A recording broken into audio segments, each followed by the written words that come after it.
Nation of alkene के द्वारा आप नए नए प्रोडक्ट बना सकते हैं एल्केन से, जैसे कि आप क्लोरोमीथेन, डाइक्लोरोमीथेन और आयोडोमीथेन आदि सभी चीज़ें बनाई जा सकती हैं। और इन सबको बनाने के लिए आपको क्या कराना है, एल्केन्स का क्या कराना है, हैलोजनीकरण कराना, यानी हैलोजनेशन ऑफ एल्केन। और ये सारे जो रिएक्शन है वो आपको दिखेंगे केमिकल प्रॉपर्टीज़ ऑफ एल्केन में। तो बहुत बहुत स्वागत है हमारे वीडियो में। और चलते हैं आज आपके लिए क्लास 11 का जो आपका चैप्टर नंबर हाइड्रोकार्बन है। तो हाइड्रोकार्बन्स में आप आज एल्केन्स की केमिकल प्रॉपर्टी, लास्ट वीडियो में जो आपने देखा था एल्केन प्रिपरेशन ऑफ एल्केन्स थे, और प्रिपरेशन ऑफ एल्केन्स के बाद उसकी केमिकल प्रॉपर्टी। नेक्स्ट आपका रहेगा एल्कीन के प्रिपरेशन, उसकी केमिकल प्रॉपर्टीज़। तो चलिए स्टार्ट करते हैं। सबसे पहले है आपके पास हेलोजनेशन ऑफ एल्कीन। एल्केन आपको मिलेंगे देखने के लिए, जैसे आपके पास सबसे पहले एल्केन्स में आपके पास मीथेन। अब मीथेन का क्या करना है आपको, हैलोजनेशन। हैलोजनेशन के लिए कुछ नहीं करना है आपको, सबसे सिंपल आपको Cl2 जोड़ देना है। और Cl2 जब भी H-, इसको क्या बोलेंगे, H-, यानी सनलाइट में, ठीक है, सनलाइट में और 520 to 670 केल्विन पर हीट कर दिया जाए। नॉर्मली सनलाइट में भी आपके हीट हो जाएगा ये, या इस तरीके से इसको इतने केल्विन पे हीट करना होता है। तो आपका ये क्लोरोमीथेन मतलब CH3 और Cl, और जो आपका एक क्लोरीन और इसका एक हाइड्रोजन है वो आपका निकल जाएगा HCl के लिए। क्लोरोमीथेन से आप यूज कर सकते हैं। फिर आपका है CH3 Cl, फिर से इसमें क्लोरीन आपको जोड़ देना है। सेम प्रोसेस, आपको इतना ही हीट रखना है, 510 to 670 केल्विन। फिर एक हाइड्रोजन निकलेगा, एक Cl2 बढ़ जाएगा, देन आपका HCl निकल जाएगा। फिर सेम प्रोसेस करेंगे, CH2 Cl2, फिर यहाँ Cl जोड़ेंगे, फिर यहाँ H भी डालेंगे, और सेम प्रोसीजर सारी चीज़ें रहेंगी आपकी। 670 केल्विन और 520 केल्विन। CHCl3 बन जाएगा आपका ट्राइक्लोरोमीथेन। इसको क्या बोलते हैं, क्लोरोफॉर्म भी बोलते हैं, क्लोरोफॉर्म भी बोलते हैं, ऐसे क्लोरोफॉर्म भी बना सकते हैं यहाँ। फिर से आपका HCl निकल जाएगा। फिर इसी CHCl3 के साथ हम फिर से जोड़ देंगे Cl2, फिर से वही प्रोसेस, H- और 520 to 670 केल्विन, आपका बन जाएगा CCl4, और देन आफ्टर HCl, ये क्या है आपका टेट्राक्लोरोमीथेन CCl4। अब देखिए ये प्रोसेस आपके मीथेन से शुरू हुआ, यहाँ पर आपका क्लोरोमीथेन बना, यहाँ फिर से क्लोरोमीथेन में क्लोरीन जोड़ा गया, आपका CH2Cl2 डाइक्लोरोमीथेन, और उसके बाद ये रहा, फिर क्लोरोफॉर्म बना। क्लोरोफॉर्म से आप CCl4 भी बना सकते हैं। अगर आपके प्रिपरेशन में आता है कि आपको टेट्राक्लोरोमीथेन बनाना है तो CHCl3 को क्या करिए, Cl2 जोड़ दीजिए, एक HCl, और ये बन के तैयार हो गया। सबसे सिंपल रिएक्शन है आपके पास ये क्लोरीनेशन प्रोसेस का। क्लोरीनेशन प्रोसेस में आप ब्रोमिनेशन भी कर सकते हैं। ब्रोमिनेशन में आपके पास एथेन होना चाहिए, एथेन में आप Br2 जोड़ सकते हैं। अब हर किसी के लिए ये प्रोसेस फॉलो नहीं होता, क्लोरीन के लिए सबसे आसान तरीके से ये फॉलो होता है। Br2 same procedure, CH3 CH2 Br, साथ में निकला HBr, हो गया काम। आयोडीन के लिए भी यही काम कर सकते हैं आप। CH4 में आपको जोड़ना है आयोडीन। ये रिवर्सिबल प्रोसेस होती है आयोडीन, ऐसा क्यों बताते हैं आपको इसी वीडियो में। CH3I प्लस HI, क्योंकि जो हाइड्रोजन आयोडाइड होता है ये काफ़ी ज़्यादा रिड्यूसिंग होते हैं, ये बहुत तेज़ी से अपचयन करते हैं, और फिर से वापस से मीथेन इसमें आयोडोमीथेन में मिलकर वापस से CH4 और I2 बना लेते हैं। और इसीलिए इस HI को निकालने के लिए अलग अलग प्रोसेस किए जाते हैं, जैसे कि इसमें आयोडिक एसिड डाला जाता है HiO3, या नाइट्रिक एसिड में डाला जाता है, जो कि आपका हाइड्रोजन आयोडाइड को ऑलरेडी फिर से I2 में वापस निकाल देते हैं और ये आपका फिर से बन जाता है, कोई दिक्कत नहीं इसमें होती नहीं। फ्लोरीनेशन, अब फ्लोरीनेशन में करेंगे क्या, देखिए जो एल्केनो का फ्लोरीनेशन होता है वो काफ़ी हार्ड होता है, ये बहुत ही फास्ट रिएक्शन होते हैं और इसे हम नॉर्मल कंडीशन में कंट्रोल नहीं कर सकते हैं। अब कंट्रोल ना करने के कारण ये क्या होती हैं, काफ़ी ज़्यादा आपके पास फ्लेमेबल हो जाती हैं या रिएक्टिव हो जाती हैं, जिससे कि खतरा बढ़ जाता है। इस वजह से हम फ्लोरीन को बहुत ही कम यूज करते हैं, बहुत ही कम। और इसको यूज करने के लिए हम जैसे नाइट्रोजन आर्गन को डाइल्यूट करके इसके साथ मिक्स कर देते हैं। एक रिएक्शन आपको दिखा दे रहे हैं, वैसे तो यूजफुल आपके पास ज़्यादा नहीं है, लेकिन 2CH3 और CH2Cl क्लोरोएथेन में जोड़ा गया है क्या, Hg2F2, मतलब मर्क्यूरिक फ्लोराइड में, मर्क्यूरस फ्लोराइड में जोड़ा जाता है, तो आपका CH3 CH2 और F बनता है। ऐसे तो नॉर्मली बनेगा नहीं, साथ में Hg2Cl2 आपका निकल जाता है। ठीक है, आर्सेनिक फ्लोराइड या एंटीमनी SbF3Ag या HdF2, इन्हीं सब के प्रयोग से आप कर सकते हैं, अदरवाइज नहीं। जैसे देखिए आपके पास एग्जांपल है, HgF2 की जगह और भी आप AsF3 ले सकते हैं, SbF3 ले सकते हैं, AgF प्लस क्यों लग गया, AgF ले सकते हैं या Hg2F2 ले सकते हैं। अब ये क्या होते हैं, ये फ्लोरीन के रिएक्टिविटी को कंट्रोल करते हैं। अब अगर कंट्रोल ना करें तो काफ़ी दिक्कतें हो सकती हैं। चलिए आगे इसमें देखते हैं। इसी में एक पॉइंट है आपके पास फ्री रेडिकल, अगर आप ध्यान से इसको देखिए, फ्री रेडिकल क्या होते हैं, फ्री रेडिकल जिसको बोला जाता है मुक्त मूलक, मुक्त मूलक फ्री रेडिकल। अब देखिए फ्री रेडिकल क्या होते हैं, जैसे आपके मीथेन है उसमें से कोई एक आपका हाइड्रोजन निकल के भाग जाता है, तो कार्बन के पास एक इलेक्ट्रॉन बच जाता है। जैसे आपके पास यहाँ कार्बन, यहाँ हाइड्रोजन, यहाँ पर भी हाइड्रोजन, यहाँ पर भी हाइड्रोजन, और एक X जोड़ा गया इसके साथ, तो जो यहाँ हाइड्रोजन है ये अपना एक इलेक्ट्रॉन लेके फड़फड़ाता रहेगा, फड़फड़ाएगा। हाइड्रोजन के पास यहाँ पर देखो, जैसे ये वाला है, ये वाला है, तो ये जो एक इलेक्ट्रॉन होता है ये तो कार्बन अपना ले ही लेता है, और ये जो एक इलेक्ट्रॉन हाइड्रोजन वाला होता है ये आपके X की तरफ भागने लगता है। और जानते हैं X एक नेगेटिव चार्ज है और ये हाइड्रोजन एक पॉजिटिव चार्ज होता है, तो बहुत तेज़ी से ये फड़फड़ाता हुआ इधर नेगेटिव के पास आसानी से आ जाता है। तो आपके पास कार्बन, हाइड्रोजन, यहाँ पर हाइड्रोजन, यहाँ पर हाइड्रोजन, और यहाँ पर एक इलेक्ट्रॉन इसका बच जाता है, और ये बन गए भाई साहब HX। ये तो इनका पूरा हो गया, ये बन गया HX। अब ये जो आपका कार्बन का एक इलेक्ट्रॉन है ये आपका बोला जाएगा फ्री रेडिकल। तो जब भी किसी कंपाउंड में कोई भी फ्री रेडिकल बनता है, ध्यान से देखिए, किसी भी, जैसे ये आपका मीथेन था, अब एक हाइड्रोजन गया, अब ये मेथिल बन गया, अब मेथिल में एक इलेक्ट्रॉन बाकी है और मेथिल में एक इलेक्ट्रॉन बाकी है, तो वो फ्री रेडिकल है। और फ्री रेडिकल बहुत ही ज़्यादा रिएक्टिव होते हैं, ये स्टेबिलिटी में इनका रोल बहुत ही ज़्यादा कम होता है, ये अनस्टेबल कंपाउंड होते हैं, और ये फ्री रेडिकल इधर उधर फड़फड़ाते रहें, उड़ेंगे भैया, इनका भी काम वही है। तो जैसे ही कोई चीज़ आएगी, मान लो यहाँ पर X2 अगर हम लगा देते हैं, क्या लगा देते हैं, X2 लगा देते हैं, ठीक है।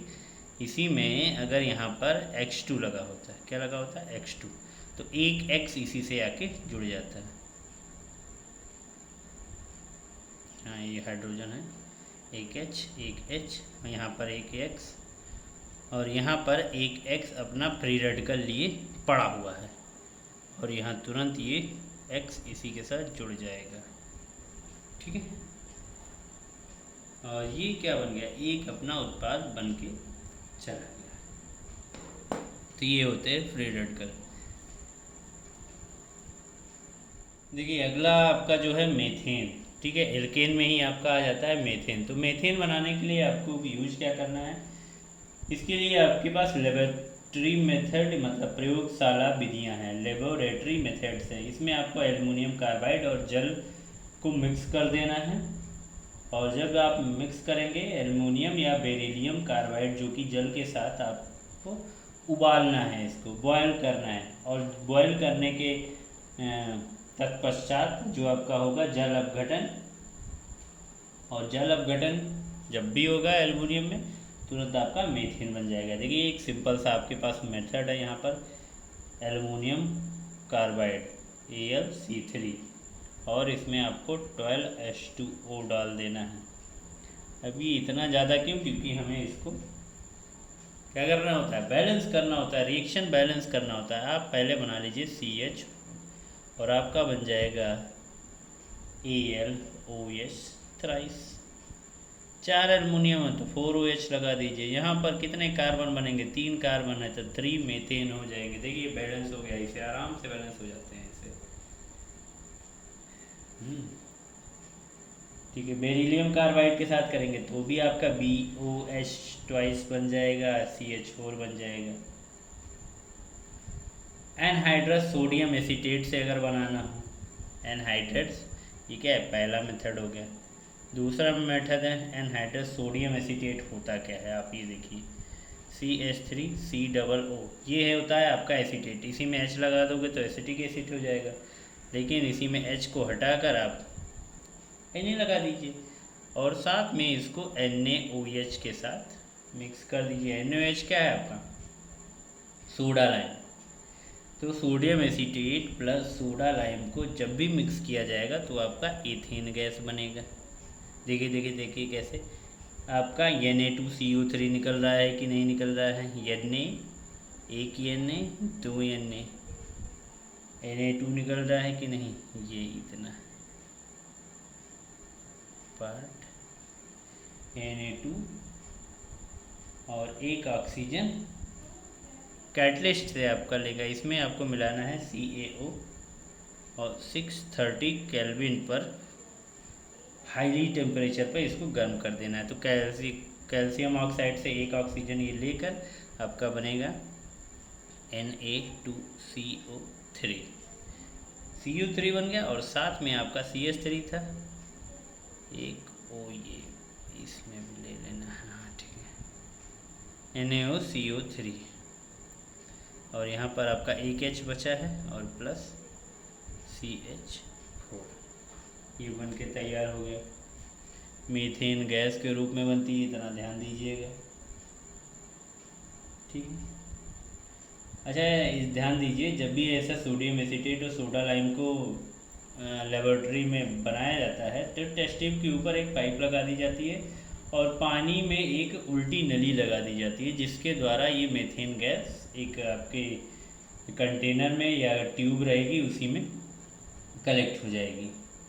और पानी में से बुलबुले आपके जानते ही गैस के ऊपर निकल जाते हैं, और कोई भी गैस अगर हमें कलेक्ट करनी है तो पानी रखकर उसी में उल्टी कीप आपको लगा देनी है।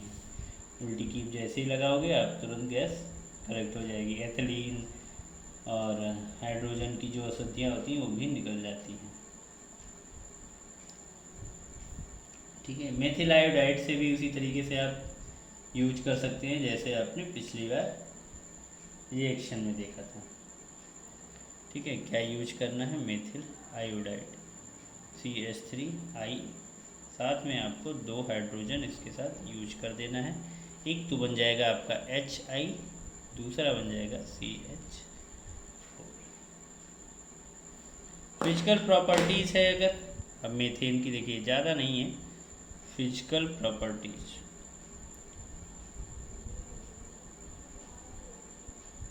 फिजिकल प्रॉपर्टीज यानी भौतिक गुणधर्म।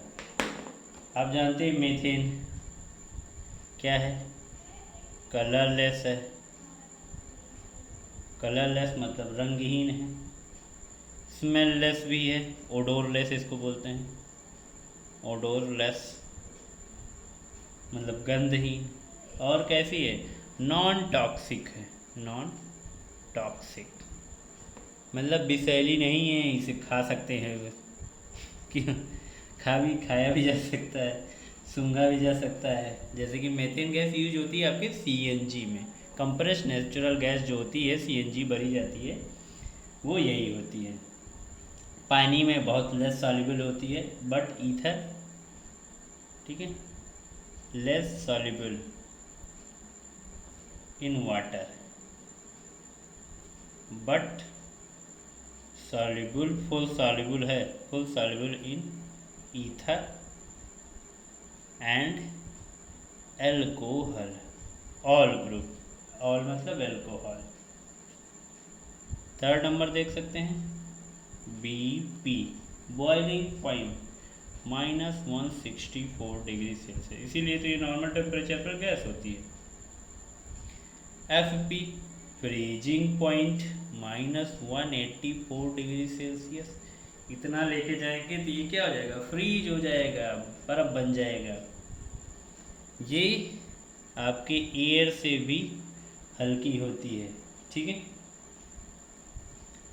और इसका आप मॉलिक्यूलर मास जानते ही हैं, कार्बन 12, हाइड्रोजन 4, 16, ठीक है। एनटीपी नॉर्मल टेम्परेचर प्रेशर पर इसका जो आपकी डेंसिटी होती है, डेंसिटी वो कितनी होती है, 0.71 ग्राम पर लीटर।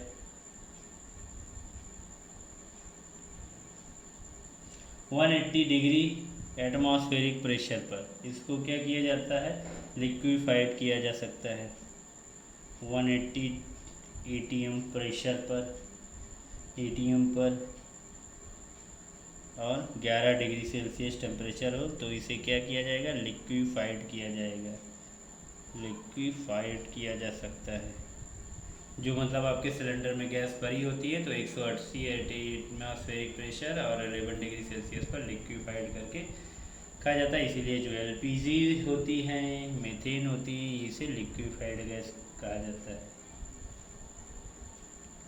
सेम वही अब केमिकल प्रॉपर्टी जो आपने एल्केन्स की देखी है, वही यहाँ भी ये केमिकल प्रॉपर्टीज़ कि आपको मीथेन को यूज कर लेना है किसी के साथ भी, H2O के साथ, ठीक है। देख लीजिए यहाँ पर किस तरीके से केमिकल प्रॉपर्टीज़ है, ज़्यादा नहीं है, थोड़ी बहुत है, ध्यान से देखिएगा, आसानी से आपको समझ में आ जाएगा। लाइन टू लाइन क्या आपको करना है, जैसे पायरोलाइसिस कर देना है, CH4 को गर्म कर देना है 1273 केल्विन पर, तो कार्बन प्लस हाइड्रोजन में टूट जाता है, और इसी को आप गर्म करते थे तो वापस से CH4 बन जाता था, जो कि आपने सबसे पहले मीथेन बनाने की प्रोसेस देखी थी। दूसरी प्रोसेस क्या है, रिएक्शन ऑफ स्टीम, इसको स्टीम पे गर्म कर देना है, मतलब काफ़ी प्रेशर के साथ, H2O के साथ मिक्स करके देंगे, इसमें निकिल Al2O3 1073 केल्विन, इतना ज़्यादा टेम्परेचर अगर लगा देंगे तो क्या हो जाएगा, carbon monoxide plus 3H2 gas बन जाएगी। अमोनिया के साथ अगर इसको मिक्स कर दिया जाए तो आपका HCN बन जाएगा, CH4 प्लस NH3, तो कुछ नहीं HCN बने जाएगा और आपका 3H2 उड़ जाएगा। ठीक है, कितना आसानी के साथ बन गया, ठीक है। मीथेन से मेथेनॉल भी बना सकते हैं, ऑक्सीजन कॉपर नली के साथ इसको यूज करने पर। अच्छा, मीथेन में ऑक्सीजन गैस डालेंगे तो आपका कार्बन डाइऑक्साइड और H2O निकलेगा, इतना ध्यान रखिएगा।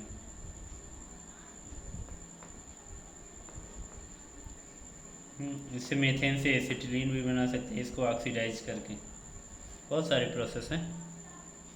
देखिए मीथेन में क्या यूज करना है, साथ में आपको ऑक्सीजन यूज करना है, कॉपर की एकदम गर्म नली यूज करनी है, ठीक है, 200 डिग्री सेल्सियस पर, तो आपका CH3OH बन जाएगा। यहाँ अगर हम 2 लगा दें तो ठीक है, इतना काफ़ी है आपके लिए। जितनी प्रॉपर्टीज़ यहाँ आपने मीथेन की देखी है वैसे ही सेम प्रॉपर्टीज़ आपको एथेन की भी देखने की मिलेंगी।